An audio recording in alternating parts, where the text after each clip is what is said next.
প্রিয় দর্শক, এটিএন বাংলার নিয়মিত আইন বিষয়ক আলোচনা অনুষ্ঠান ল অ্যান্ড অর্ডারে আপনাদেরকে স্বাগত জানাচ্ছি। আপনাদের সাথে আছি ব্যারিস্টার এইচ.এম. সঞ্জিত সিদ্দিকী। আজকে আমাদের আলোচনার বিষয় কর্মস্থলে নারীর সুরক্ষা ও আইনি প্রতিকার। এই বিষয়টি নিয়ে আলোচনার জন্য আমাদের সাথে স্টুডিওতে রয়েছেন বাংলাদেশ সুপ্রিম কোর্টের আইনজীবী আশিকুর রসুল। স্যার, আপনাকে আমাদের অনুষ্ঠানে স্বাগত জানাচ্ছি। আপনাকেও স্বাগত। স্যার, আমাদের সংবিধানে নারী ও পুরুষের সম অধিকারের কথা বলা হয়েছে। বর্তমান সমাজে আমরা দেখছি যে নারীরা বিভিন্ন অর্থনৈতিক কর্মকাণ্ডে জড়িয়ে পড়ছে, কর্মস্থলের সুযোগ হয়েছে, কিন্তু কর্মস্থলে যে নারীর যৌন হয়রানি এটি কিন্তু অনেক বেড়ে গিয়েছে। এটি প্রতিরোধে বিদ্যমান কী কী আইন রয়েছে? এটি প্রতিরোধে 2010 সালে কর্মস্থল নিরাপত্তা আইন নামে একটি আইন প্রণীত হয়েছে। সাথে সাথে কর্মস্থলে যৌন হয়রানি প্রতিরোধ আইন 2010, ওটাও 2010 সালে প্রণীত আরেকটি আইন আছে। এর বাইরে আপনার বেসিক ল আপনি জানেন, দণ্ডবিধি সবসময়ই এই ধরনের ক্ষেত্রে অনেকগুলো ধারা আছে যেগুলোতে প্রতিকার আছে। নারী শিশু নির্যাতন দমন আইনে প্রতিকার আছে। সাথে সাথে বাংলাদেশের যে বিদ্যমান শ্রম আইনে এর প্রতিকারের বিষয় আছে। যে আপনি যৌন হয়রানি প্রতিরোধ আইন 2010-এর কথা বললেন, এই আইনটি সম্পর্কে সংক্ষিপ্তভাবে জানতে চাচ্ছি। এটা আসলে যৌন হয়রানি প্রতিরোধ আইনটা প্রণীত হয়েছে বিভিন্ন সময়ে। এই বিষয়গুলা আদালতের দৃষ্টি আকর্ষণ হয়েছে, আপনি জানেন, এগুলো নিয়ে অনেক সময় রিট মামলা হয়েছে। তার পরিপ্রেক্ষিতে সরকার তখন এই আইনটি প্রণয়ন করে নারীদের সুরক্ষা প্রদানের জন্য। জি, আমাদের দেশে অনেক নারীরা গৃহস্থলে কাজ করে থাকে গৃহকর্মী হিসেবে। তাদের সুরক্ষার জন্য আমাদের যে বিদ্যমান আইন রয়েছে সেখানে কি বলা হয়েছে? বিশেষ করে একটি জিনিস যোগ করতে চাচ্ছি যে গৃহকর্মী যারা রয়েছে তাদের যে অর্থনৈতিক যে কর্মকাণ্ড, এটি কিন্তু আমাদের জিডিপিতে এখনও ওভাবে এটাকে হিসেব করা হয় না বা হিসেবে নেওয়া হচ্ছে না। এখানে একটা বৈষম্য হচ্ছে। তারপর প্রথমেই জানতে চাচ্ছি যে তাদের সুরক্ষার জন্য কি আইন রয়েছে। তারপর আমি বৈষম্যের বিষয়টি আপনি রাইটলি পয়েন্ট আউট করেছেন। আমাদের দেশে যে গৃহস্থালী কর্মে নিয়োজিত আমরা যাদেরকে হেল্পিং হ্যান্ড বলি, কিন্তু ইউরোপের কান্ট্রিগুলোতে আপনি এই ধরনের কোনো সাহায্য সহযোগিতা পাওয়ার মতো অবস্থা নেই। কিন্তু আমাদের দেশে যে কর্মস্থলে আমরা খুব সহজলভ্য যে শ্রমটা আমরা ব্যবহার করি, তাদের সুরক্ষার জন্য বা তাদেরকে একটা মিনিমাম ওয়েজেস দেওয়ার জন্য বাংলাদেশে কিন্তু বিদ্যমান আইনে কোনো সুরক্ষার বিধান নাই। শুধুমাত্র শ্রম আইনে কিছু প্রতিকার থাকতে পারে, কিন্তু সেগুলো অ্যাভয়েল করা কষ্ট। আপনি দেখবেন যে আমাদের বাসায় যারা গৃহস্থালী কাজকর্ম করে খুবই নিম্ন ধরনের আমরা তাদেরকে রেমুনারেশন দেই, যেটা মানে শ্রম আইনের আওতায় যদি তাদেরকে আনা যেত, শ্রমিক সুরক্ষায় শ্রমিকের সংজ্ঞায় যদি আনা যেত, তাহলে কিন্তু তাদের একটা প্রোটেকশন দেওয়া যেত। কিন্তু গৃহকর্মীদের যুক্ত করতে চাচ্ছি, আপনি বহির্বিশ্বের কথা বললেন। আমরা যদি উন্নত দেশগুলোতে দেখি, এখন কিন্তু উন্নত দেশগুলোতে কেয়ার গিভার বা ন্যানি এই ধরনের কিন্তু কনসেপ্ট এবং অনেক বিভিন্ন গৃহস্থলে সহায়তা করার জন্য কেয়ার গিভার, অসুস্থ রোগীদেরকে বাসায় দেখার জন্য বা বাবা মাকে দেখার জন্য কেয়ার গিভার নিয়োগ করা হয়। তাদের কিন্তু এই বহির্বিশ্বে অনেক এই চাকরিটা কিন্তু অনেক চাহিদাপূর্ণ এবং চাহিদা রয়েছে। এবং কিন্তু আমাদের দেশে গৃহস্থলীতে যারা কাজ করছেন তাদের এই আমাদের অর্থনীতিতে তাদের যে একটা অবদান রয়েছে সেটি হিসেব করা হচ্ছে না। সেই জায়গাটি জানতে চাচ্ছি। আমাদের দেশে যারা নিম্ন আয়ের মানুষ, অত্যন্ত দরিদ্র সীমার নিচে বাস করে, তারা যে গৃহকর্মে আমাদেরকে সাহায্য করে, যাদেরকে আমরা আয়া বুয়া ইত্যাদি নামে অভিহিত করি, তাদেরকে কিন্তু শ্রম আইনের প্রোটেকশনে আমরা আনতে পারিনি। গৃহস্থলী যারা কাজ করেন তার যে কর্মসুরক্ষা, সেটা যদি আইনের আওতায় প্রোটেকশনে না আসে, তাহলে আপনি যেটা বিদেশের উদাহরণ দিলেন, কেয়ার গিভার বা ন্যানি, তারা যে উচ্চ বা যারা সেবিকা, তারা যে ধরনের রেমুনারেশন পায়, আইনি প্রোটেকশন পায়, সেই জিনিসটা আমরা এখানে প্রোভাইড করতে পারছি না due to lackings in our labour ল।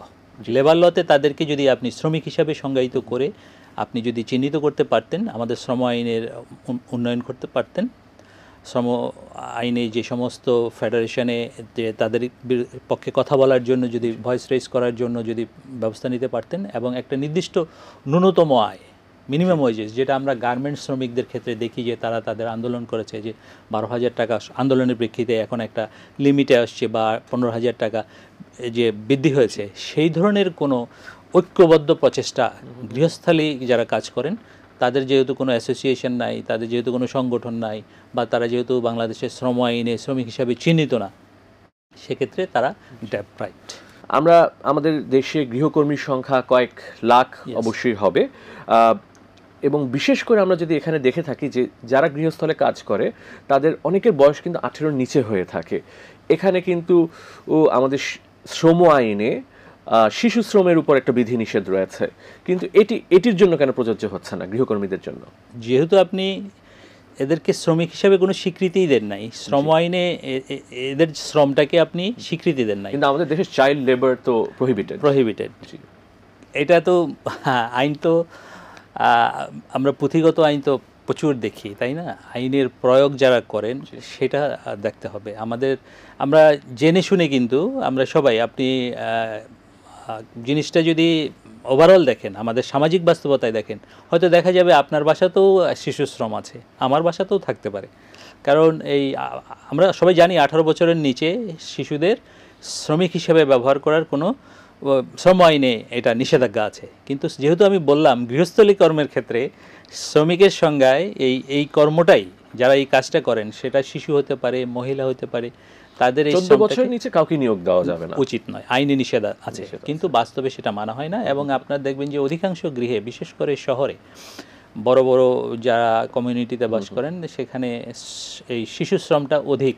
বিশেষ করে মেয়ে বাচ্চারা কাজ করে বিভিন্ন বাসায়, তাদের যে অধিকার সেটা তারা যেহেতু শ্রম আইনে তারা, আমি প্রথমে বলে নিয়েছি যে গৃহস্থলী কর্ম যারা করে বেশিরভাগই হচ্ছে নারী এবং শিশু। এই বিষয়টি নিয়ে সরকারের উচ্চ পর্যায়ে নীরবতার কারণটা কি? যদিও অনেক এনজিও, মানবাধিকার সংস্থা এই বিষয়গুলো আলোচনায় আসছে, কিন্তু আমরা দেখছি সব সরকারই নীরব এটি নিয়ে। এটির কারণ কি? এটা হচ্ছে সচেতনতার অভাব, প্লাস সুবিধাভোগের যে প্রবণতা সমাজে, সেটার সদ্ব্যবহারের যে ইচ্ছা, সেটা মানে পরিস্থিতির কারণে হোক, ইচ্ছায় হোক, অনিচ্ছায় হোক, যেহেতু সহজলভ্য সবাই সেটা অ্যাভেইল করতে চায়। সরকার এই ব্যাপারে আলাদাভাবে প্রেশারাইজড হয় নাই, বিরোধী দল দ্বারা হোক বা সমাজের যারা সচেতন নাগরিক গোষ্ঠী, যাদেরকে আমরা সুশীল সমাজ বলি, তাদের কণ্ঠ এই ব্যাপারে রেজড হয় নাই। কারণ হচ্ছে সুশীল সমাজে যারা আমরা আছি বা যারা বিরোধী দল, তারাও তো এটা সুবিধাভোগী। আপনাকে বুঝতে হবে যে এই গৃহস্থলী অল্প টাকায় আপনি যে সেবাটা পাচ্ছেন, এটা আপনি সুবিধাভোগী। এবং সমাজে যারা এলিট, তারাই কিন্তু আইন প্রণয়ন, সরকারে বা বিরোধী দলে এসব কিছু নিয়ন্ত্রণ করে, ব্যুরোক্রেসি বলে। তো যেহেতু সবাই সুবিধাভোগী, সবাই কিন্তু এদের অধিকার দেওয়ার ব্যাপারে কিন্তু নিজে যেহেতু একটা পার্ট, সেহেতু এই ব্যাপারে আপনি যেটা বলছেন প্রয়োজনীয় আইন প্রণয়নের ক্ষেত্রে একটা বড় বাধা বলে আমি মনে করি। যারা গৃহকর্মী আছে অধিকাংশই নারী এখানে, এবং তারা কিন্তু গৃহস্থলে নির্যাতনের শিকার হয়ে থাকে। আমরা বিভিন্ন মিডিয়া, পত্রপত্রিকায় দেখি যে যারা নারী গৃহকর্মী রয়েছে তাদেরকে অমানবিকভাবে নির্যাতন করা হয়েছে, যার ফলে কেউ বিকলাঙ্গ হয়েছে এবং এমনকি আত্মহত্যার জন্য বাধ্য হয়েছে। এটি প্রতিরোধে কি করণীয় রয়েছে? এটা প্রতিরোধ করার জন্য যে আপনি আইন প্রণয়নের কথা বলবেন, আইন কিন্তু প্রচুর আছে। নারী ও শিশু নির্যাতন দমন আইন 2000 আছে, ক্রুয়েলটি টু উমেন্স অ্যাক্ট 1995 পরে এটা রিপিল হয়েছে, শ্রম অধিকার আইন যেটা শ্রম আইন বলি আমরা, সেটা আছে। কিন্তু আইন বিষয়টা দিয়ে আপনি সবসময় সুরক্ষা সবাইকে দিতে পারবেন না। আপনি জানবেন যে একটা কথা আছে, আইন হচ্ছে গরিবের জন্য মাকড়সার জাল, আর বড় লোক হচ্ছে এটা কেটে বেরিয়ে যায়। গরিব আটকা পড়লে এখান থেকে বের হতে পারে না, এটা একটা সেইং। কিন্তু আমাদেরকে খেয়াল করতে হবে, আপনি এটা ওভারঅল যদি সমস্যার রুটটা উৎপাদন করতে চান, তাহলে আমাদের দেশের যে মানুষকে শিক্ষার হারটা বাড়াতে হবে। যদি আপনি শিক্ষার হার দেখেন, শ্রীলঙ্কায় প্রায় 95% অ্যাভাব, আমরা উপমহাদেশের মধ্যে সবচেয়ে কম শিক্ষার হার। এই শিক্ষার হারের সাথে কিন্তু দারিদ্রতা, পভার্টি লেভেলের একটা অঙ্গাঙ্গী সম্পর্ক আছে। আপনি যদি শিক্ষিত হন, তাহলে আপনাকে এই লো লেভেলের চাকরিগুলো কিন্তু করতে হয় না। আর এই চাকরিগুলো কারা করছে আপনি দেখবেন, অত্যন্ত যারা অশিক্ষিত এবং নিম্ন আয়ের, তাদের যেহেতু অন্য কোনো কর্ম করার যে অ্যাবিলিটি সেটা না থাকার কারণে তারা এই ধরনের শ্রম দিতে বাধ্য হচ্ছে। তো সেখান থেকে তাদের যে নাগরিকদের যে সুশিক্ষার ব্যবস্থা রাষ্ট্র যদি করে, এবং নাগরিকদের চাকরির যে ব্যবস্থা সুষম, আমাদের সংবিধানে যেটা আছে সম অধিকার, সেটা রাষ্ট্রকে প্রোভাইড করলে কিন্তু এই সমস্যাটা ধীরে ধীরে কমে আসবে। কিন্তু তারা যে কর্মটি দিচ্ছে এটির কিন্তু চাহিদা রয়েছে ডেফিনেটলি। এখন তাদেরকে যদি সুশিক্ষায় শিক্ষিত করা হয় বা দক্ষতা বৃদ্ধি করা হয়, কিন্তু এই জায়গাটি যে চাহিদা রয়েছে সেটি কীভাবে পূরণ করা হবে সেক্ষেত্রে? আপনি দেখে থাকবেন ইদানিং এই গৃহস্থলী যে তাদের জন্য কাজকর্ম কিন্তু যারা করে, বিদেশি মানুষ যাচ্ছে, আমরা দেখছি সৌদি আরব বা মিডল ইস্টে অনেক দেশে শুধু গৃহকর্মী হিসেবে কাজের জন্য মানুষ যাচ্ছে কিন্তু সব হ্যাঁ, দেশে। এই প্রেক্ষিতে আপনি দেখবেন যে আমাদের দেশে যে গার্মেন্টস শিল্প যখন উদ্ভব হলো, তারপর থেকে কিন্তু গৃহস্থলী কর্মীর সংখ্যা কিন্তু সংকট দেখা দিল। সেক্ষেত্রে তখন তাদের পারিশ্রমিক কিছুটা বৃদ্ধি পেয়েছে এই গৃহস্থলী কর্মে। আপনি চাহিদার যোগান অর্থনীতির যে সংজ্ঞা, সেটা তো আপনি অবগতই আছেন। আপনি যে কোনো পেশায় দক্ষতা অর্জন করে, এই যে বিদেশে নারী কর্মী যায়, সেখান থেকে আমরা অনেককে লাশ হিসাবে ফেরত আসতে দেখি মিডল ইস্টের বিভিন্ন দেশে। এগুলো নিয়ে হাইকোর্টে রিটও হয়েছে, আমি দেখেছি যে শ্রমিকদের সুরক্ষা, যে কোন চুক্তিতে কোন ভিসায় তাদেরকে কি ধরনের সুবিধা দিয়ে নেওয়া হচ্ছে এবং সেটা সেখানে প্রোভাইড করা হচ্ছে কিনা, যে প্রবাসী কল্যাণ মন্ত্রণালয় সেগুলো চেক অ্যান্ড ব্যালেন্স করার বিষয়ে নানা প্রশ্ন উত্থাপিত হচ্ছে। আর আমাদের দেশে যে গৃহস্থালী কর্মীদের যে আপনি একটা প্রসঙ্গ তুললেন, সেটা কিন্তু খুবই স্বাভাবিক। আমরা প্রায় সময় পত্রপত্রিকায় দেখতে পাই যে ছোট ছোট বাচ্চাদেরকে গৃহিণী অত্যাচার করছেন, যে কিসের আগুনে ছ্যাঁকা দিচ্ছেন, বিভিন্ন জিনিস বিভিন্ন সময় আসে। ইভেন প্রায় কিছুদিন আগে আপনি দেখবেন, আমি নাম বলতে চাই না, একজন চিত্রনায়িকার বাসার গৃহকর্মী পত্রপত্রিকায় সংবাদ শিরোনাম হয়েছিলেন ডিউ টু টর্চার। তো এই ধরনের জিনিসগুলা আইনি প্রতিকার আছে। এটার যে সামাজিক যে আমাদের সুরক্ষা, সেগুলোর বাইরে যে আইনগুলো এক্সিস্টিং আছে, নারী ও শিশু নির্যাতন আইনে যদি ফিজিক্যাল হার্ম হয়, তাহলে নারী শিশু নির্যাতন আইনটা আছে, সেখানে সেটার প্রতিকার পাবে। সাথে সাথে দণ্ডবিধির যদি অপরাধ হয়, আপনি যদি কারো গায়ে হার্মফুল আচরণ করেন, 323, 324, 325, 326, এই ধরনের যে দণ্ডবিধিতে ফিজিক্যাল অ্যাসল্টের জন্য প্রতিকার আছে। সাথে সাথে আপনি শ্রম আইনের যে সুরক্ষাটা নেওয়ার কথা আমি বারবার বলছি, গৃহস্থলী কর্মটাকে যদি আমি আশা করব যে বর্তমানে যারা সরকারে আছেন বা আপনারা যারা আইনজ্ঞ আছেন, তারা বিষয়টা চিন্তা করবেন যে গৃহস্থলী কর্মটাকে একটা শ্রম হিসাবে ট্রিট করে তাদেরকে শ্রমিকের সংজ্ঞায় যদি শ্রম আইনে অন্তর্ভুক্ত করা যায়, তাহলে তাদের রেমুনারেশন এবং তাদের পেশার মর্যাদাটা স্বীকৃতি পাবে এবং সেক্ষেত্রে তারা তাদের যে প্রত্যাশা সেটা পূরণ করতে পারবে। বর্তমান সময়ে নারীরা অনেক কর্পোরেট প্রতিষ্ঠানে কাজ করছে। এই কর্পোরেট প্রতিষ্ঠানে কাজ করার সময় তারা অনেক ক্ষেত্রে যৌন হয়রানির শিকার হয়ে থাকে। এই যৌন হয়রানি প্রতিরোধে আমাদের দেশে বিদ্যমান আইনে কি রয়েছে, এবং সাথে সাথে জানতে চাচ্ছি যে যেসব প্রতিষ্ঠানে কাজ করছে সেসব প্রতিষ্ঠান এই যৌন হয়রানি প্রতিরোধে তাদের কি করণীয় রয়েছে?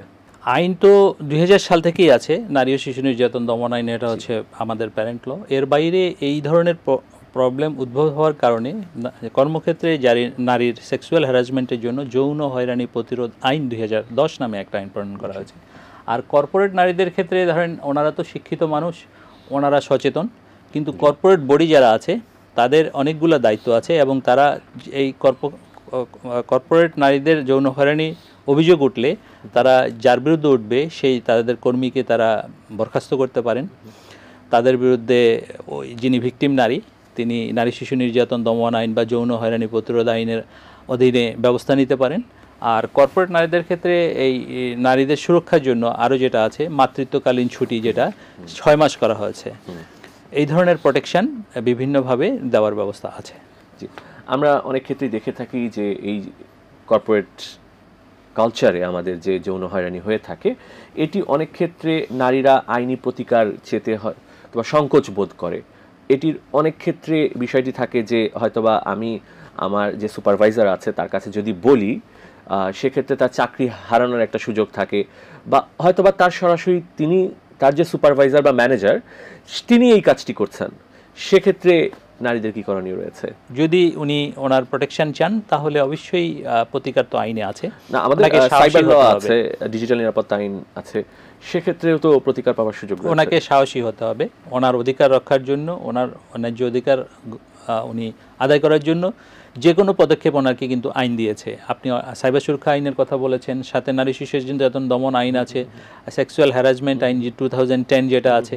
উনি চাইলে প্রতিকার পেতে পারেন, কিন্তু সমস্যাটা হলো এই যে আমাদের দেশের বাস্তবতা তো আপনি বুঝবেন। আপনার সহকর্মী বা আপনার বস যদি নৈতিকভাবে স্খলনজনিত নৈতিক চরিত্র স্খলনের একটা চরিত্র পড়ে যায় আপনার, সেক্ষেত্রে আপনার পক্ষে এটা দুর্বিষহ। কোনো আইনই আসলে আপনাকে হয়তো প্রতিকার দিবে, কিন্তু যে সেক্সুয়াল হ্যারাসমেন্ট, সেটা প্রাথমিকভাবে সেটাকে রোধ করতে পারবে না। সেক্সুয়াল হ্যারাসমেন্ট আমরা দেখেছি বাইরে অত্যন্ত এটাকে খুব গুরুতর অপরাধ হিসেবে দেখা হয়। আমাদের দেশে যে কর্পোরেশনসগুলো আছে বা কোম্পানিজগুলো আছে, তারা তাদের যে অভ্যন্তরীণ যে নীতিমালা থাকে, এই নীতিমালাটি কি আপনি মনে করেন যে এটি সরকার কর্তৃক প্রণীত হলে এটি আরো বেশি যথাযথ হবে? সরকার আসলে এই বিষয়ে আইনি সুরক্ষা তার, এই নীতিমালা যদি সরকার করে দিয়ে থাকে, অভ্যন্তরীণভাবে যদি না হয়ে থাকে, সরকার যদি করে থাকে, এই বিষয়ে আপনি অবগত আছেন যে হাইকোর্টে রিট মামলা হয়েছিল ABC corporation versus Bangladesh, corporate নারীদের সুরক্ষায়। সেটার পরিপ্রেক্ষিতে হাইকোর্ট সম্ভবত 8 দফা সুরক্ষামূলক নির্দেশনামূলক একটি জাজমেন্ট দিয়েছে। সেখানে বলা আছে যে স্কুলে, কলেজে, প্লাস আমাদের হাইকোর্টেও নারীদের সুরক্ষায়, নারীর সেক্সুয়াল হ্যারাসমেন্ট সুরক্ষায় একটা কমিটি করা আছে, আমাদের এখানেও আছে, বিভিন্ন প্রতিষ্ঠানে করার নির্দেশনা আছে, হাইকোর্টের ডাইরেকশন আছে। তবে এই সেক্সুয়াল হ্যারাসমেন্ট আসলে এটা তো নির্দেশিকা, এটা হচ্ছে ডাইরেক্টরি, এটা তো কোনো ম্যান্ডেটরি না। ম্যান্ডেটরি আপনি যদি অ্যাকচুয়ালি কোনো হ্যারাসমেন্টের শিকার হন তাহলে আপনার প্রতিকারগুলো কিন্তু আছে। আপনি দেখেন নারী শিশু নির্যাতন দমন আইনে সেকশন 10, হ্যাঁ, তারপর আছে 9(4) খ অফ দি নারী শিশু নির্যাতন দমন আইন, হ্যাঁ, তারপর 11 খ, 11 গ। এটা ডিপেন্ডস অন যে হ্যারাসমেন্টটা কোন লেভেলে, সেটার উপরে নির্ভর করে আপনার আইনি প্রতিকার। শ্রম আইনেও আছে, আপনি যদি কর্পোরেট লেভেলে আপনি এই ধরনের হয়রানির শিকার হন তাহলে আপনি শ্রম অধিকার আইনেও আপনি প্রতিকার পেতে পারেন। জি, মাতৃকালীন ছুটির বিষয়ে আমাদের আইনে কি বলা হয়েছে? আমাদের আইনে আগে ছিল 16 সপ্তাহ মাতৃত্বকালীন ছুটির বিষয়টা। এখন পরবর্তীতে 2010 সালে আপনার এই সেক্সুয়াল হ্যারাসমেন্ট অ্যাক্ট প্রণয়নের পরে এই ছুটিটা বৃদ্ধি করা হয়েছে। এখন আপনি জানবেন যে মাতৃত্বকালীন ছুটি এখন 6 মাস। সরকারি, বেসরকারি বা কর্পোরেট লেভেলে যারা চাকরিজীবী আছেন, যারা শ্রম আইনের অধীনে ফ্রেমওয়ার্কের মধ্যে চাকরি করেন, তাদের সকলের জন্য এই মাতৃত্বকালীন ছুটি এখন 6 মাস। জি, যেসব নারীরা, আমি সাথে সাথে একটু বলতে চাই যে মাতৃত্বকালীন ছুটি 6 মাস আসলে পিতা ও মাতা দাম্পত্য জীবনের ফল হিসাবে একটা সন্তান পৃথিবীতে ভূমিষ্ঠ হয়। যে শুধু মাতৃত্বকালীন ছুটি 6 মাস, এখানে পিতারও তো ভূমিকা থাকা উচিত। আমি মনে করি যে এই বিষয়টাও চিন্তা করা উচিত আইনজ্ঞ হিসাবে যারা আইন প্রণয়ন করেন, যে সন্তানের পরে চাইলে পিতৃত্বকালীন ছুটিও বিবেচনা করা যেতে পারে। আমাদের দেশের আমরা অধিকাংশ নারী শ্রমিক যারা রয়েছে তারা গার্মেন্টস ফ্যাক্টরিগুলোতে কাজ করে থাকে, যেটি হচ্ছে আমাদের গার্মেন্টস হচ্ছে আমাদের এক্সপোর্ট, বাংলাদেশের লার্জেস্ট এক্সপোর্ট রেভিনিউর কন্ট্রিবিউটর। এবং নারী শ্রমিকদের যে আমাদের গার্মেন্টসের আর্নিংসে যে অবদান, এটি অনস্বীকার্য। এক্ষেত্রে আমরা দেখছি যে বিভিন্ন গার্মেন্টস প্রতিষ্ঠানে যেসব নারীরা কাজ করছে তাদের স্বাস্থ্য বা নিরাপত্তার বিষয়টি কিন্তু গার্মেন্টস প্রতিষ্ঠানগুলো সেভাবে দেখে থাকে না। এটির বিষয়ে জানতে চাচ্ছি। এই ব্যাপারে আপনি অনেকগুলো ফেডারেশন, গার্মেন্ট শ্রমিক ফেডারেশন আছে, শ্রম অধিকার আইনে প্রায় সময় দেখবেন যে আমাদের এখানে যে কাকরাইলে যে শ্রম অধিকার শ্রমভবন, সেখানে প্রায় সময় দেখবেন যে এই নারী শ্রমিকরা বিভিন্ন সময় বিক্ষোভ করছেন তাদের অধিকার আদায়ের জন্য। এটা ডিপেন্ড করে তারা কোন প্রতিষ্ঠানে চাকরি করছেন, সেই প্রতিষ্ঠানটা কি গ্রিন ফ্যাক্টরি কিনা, সে নির্দিষ্ট শ্রম অধিকার মেনে তারা শ্রমিকদেরকে রেমুনারেশন, তাদের হাইজিন, তাদের সিকিউরিটি এগুলো মেনটেন করে কিনা।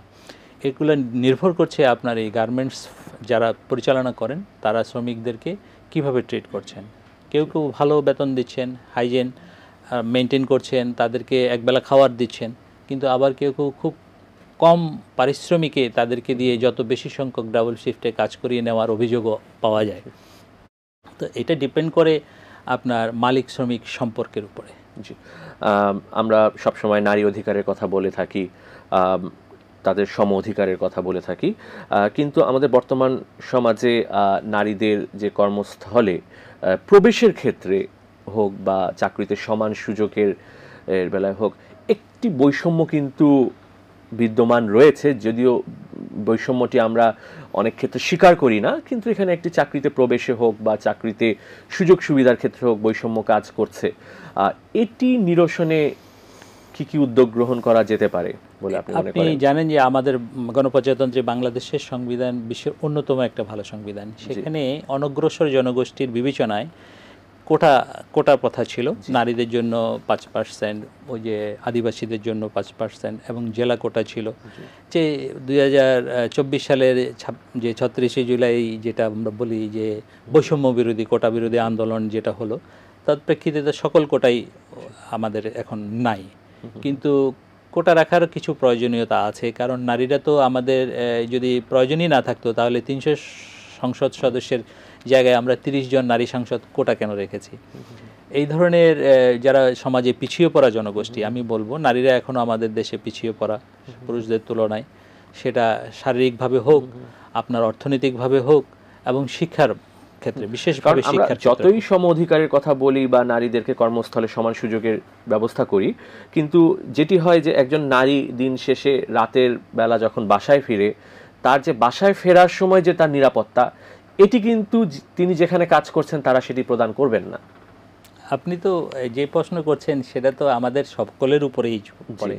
আপনি দেখবেন যে নারী এবং পুরুষের শ্রমঘণ্টা কিন্তু এক না। আপনি যদি কর্মজীবী স্ত্রী আপনার বাসায় থাকে, তাহলে আপনি দেখবেন আপনারা উভয়ই সকালে একই কর্মসময়ে আপনারা বাসা থেকে বেরোচ্ছেন, তারপরে একই কর্মসময় শেষে আপনারা বাসায় ফিরছেন। বাসায় ফেরার পরে আপনি যদি পুরুষ হয়ে থাকেন তাহলে আপনি কি করছেন? আপনি বাসায় ঢুকে রিল্যাক্স করে আপনি হয়তো টিভি দেখছেন, কিন্তু আপনার স্ত্রী কিন্তু সেই সুযোগটুকু পাচ্ছে না। তাকে গৃহস্থালী কর্মে মনোযোগ, তার খাওয়া দাওয়া, সংসারের সকলের জিনিসগুলো তৈরি করা। তাহলে এই যে মহিলাদের যে বেশি শ্রমঘণ্টা প্রদান করা, সেগুলোরও তো কিন্তু আমরা মূল্যায়ন করছি না। আর নিরাপত্তার কথা যেটা বলছেন, নিরাপত্তাহীনতা তো নারীদের সবসময় আছে। এটা প্রতিরোধ করার জন্য আমাদের সম অধিকার নিশ্চিতে এটি কিন্তু একটা প্রতিবন্ধকতা হিসেবে কাজ করছে। ডেফিনেটলি। তবে আমি বলবো যে নারীকে ক্ষমতায়িত করতে হলে নারীর শিক্ষা প্রাথমিকভাবে সবচেয়ে গুরুত্বপূর্ণভাবে দিতে হবে। সারা দেশে পরিবারে শিক্ষিত নারী আপনার শিক্ষিত কর্মী হবে, এবং শ্রম আইনে বলেন বা শ্রমিক হিসেবে বলেন বা এমপ্লয়ি হিসেবে বলেন, যে কোনো কর্মক্ষেত্রে বলেন বা আপনার কলিগ হিসেবে বলেন, সে যখন কম্পিট করতে পারবে যোগ্যতায়, নারী হিসাবে না, একজন মানুষ হিসাবে যখন সে শিক্ষিত হয়ে যোগ্যতা সম্পন্ন হয়ে কর্মক্ষেত্রে প্রবেশ করতে যাবে, তখন সে তার অধিকারগুলো প্রয়োগ করতে পারবে, আদায় করতে পারবে। সচেতনতা বৃদ্ধিরও প্রয়োজন রয়েছে। তাদেরকে আমাদের দেশের যে আইন রয়েছে এগুলো সম্পর্কে তাদেরকে আরো যদি সজাগ থাকে, তারা তাদের অধিকারগুলো তখন চর্চা করতে পারবে। ডেফিনেটলি। সর্বশেষ আপনার কাছে কি জানতে চাচ্ছি যে এই নারী অধিকার নিশ্চিতকরণে কি কোনো সুপারিশ রয়েছে? দেখেন, আমাদের দেশে নারী অধিকার নিয়ে অনেক সংগঠন কাজ করছে। নারীদের ক্ষমতায়ন, নারীর সম অধিকার, সংসদে নারীদের প্রতিনিধিত্ব, সংখ্যানুপাতিক প্রতিনিধিত্ব। আপনি দেখেন দেশের জনসংখ্যার 50%ই কিন্তু নারী। সেই তুলনায় আপনি বাংলাদেশের যদি সংসদ সদস্যদের হিসাব পরিসংখ্যান দেখেন, শুধু আমরা বিগত সময়ে 2 জন প্রধানমন্ত্রী কিন্তু ক্ষমতার নির্ণায়ক নন। 300 সংসদ সদস্যের ভিতরে আপনি 30 জন সংসদ সদস্য আপনি সরাসরি নির্বাচনের মাধ্যমে সংসদে পাঠাতে পারেন না। তো আপনাকে সেই জন্য নারীদের ক্ষমতায়িত করার জন্য আপনাকে 30 সেট অলঙ্কার হিসেবে অনেকে, যখন সাবেক রাষ্ট্রপতি নারীদের জন্য আসন সংরক্ষিত রাখলেন, নানাভাবে হেয়মূলক কথাবার্তা আমরা আমাদের সমাজে শুনেছি। কিন্তু এগুলো কিন্তু নারীর ক্ষমতায়নের জন্যই করা হয়েছে, চিন্তা করা হয়েছে। অর্থাৎ নারীদের যে সম অধিকার আদায়ের জন্য আমাদের সুশীল সমাজ বা আমরা নাগরিক সমাজ আমরা কিন্তু চিন্তা করছি, কিন্তু সেই চিন্তার ফলে যে আমরা ভালো কিছু দিতে পারছি তা কিন্তু না। এবং ভালো কিছু দেওয়ার জন্য নারীদেরকে এগিয়ে আসতে হবে, তাদেরকে স্বশিক্ষায় সুশিক্ষায় শিক্ষিত হতে হবে, তাদের অধিকার আদায়ের জন্য তাদেরকে আর্থিকভাবে সক্ষম হতে হবে। আপনি জানেন, আর্থিক সক্ষমতা ছাড়া কিন্তু বড় বড় ক্ষেত্রে, নীতি নির্ধারণী ক্ষেত্রে আপনার প্রবেশ করা সম্ভব নয়। তবে সুখের বিষয় হচ্ছে যে এখন অনেক নারী মুখ আপনি দেখবেন বিজনেস ক্ষেত্রে, কর্পোরেট ক্ষেত্রে এগিয়ে আসছে, নেতৃত্ব স্থানীয় পজিশনে আসছে। ইভেন আমাদের হাইকোর্টেও অনেক নারী বিচারপতি অনেক ভালো ভালো পজিশনে আছেন, এবং অ্যাপিলেট ডিভিশনে পর্যন্ত আমাদের নারী জাস্টিসদের আমরা দেখতে পাচ্ছি, এবং তাদের অবদান অনস্বীকার্য। আমরা আশা করব নারীরা তাদের স্বীয় যোগ্যতায় স্বস্থানে অধিষ্ঠিত হবেন, তাদের অধিকার আদায় করে নেবেন, এটাই আমরা চাই। স্যার, আপনাকে অনেক ধন্যবাদ স্টুডিওতে এসে আমাদেরকে সময় দেওয়ার জন্য। আপনাকে অসংখ্য ধন্যবাদ। এটিএন বাংলার সকল দর্শক শুভান্নদায়ী যারা আছেন তাদেরকেও আমার সালাম এবং শুভেচ্ছা। আসসালামু আলাইকুম। প্রিয় দর্শক, আমরা অনুষ্ঠানের শেষ পর্যায়ে চলে এসেছি। আপনাদের মূল্যবান মতামত বা পরামর্শ আমাদের কাছে চিঠি লিখে জানাতে পারেন এই ঠিকানায়। পরিচালক, law and order, ATN Bangla, ওয়াসা ভবন, 2য় তলা, 98 কাজী নজরুল ইসলাম অ্যাভিনিউ, কারওয়ান বাজার, ঢাকা 1215। তাছাড়া আমাদের কাছে ইমেইল করতে পারেন l.orderatn@gmail.com। আগামী পর্বে আইনের নতুন কোনো বিষয় নিয়ে নতুন কোনো অতিথির সাথে আপনাদের সামনে উপস্থিত হচ্ছি। সে পর্যন্ত ভালো থাকুন। খোদা হাফেজ।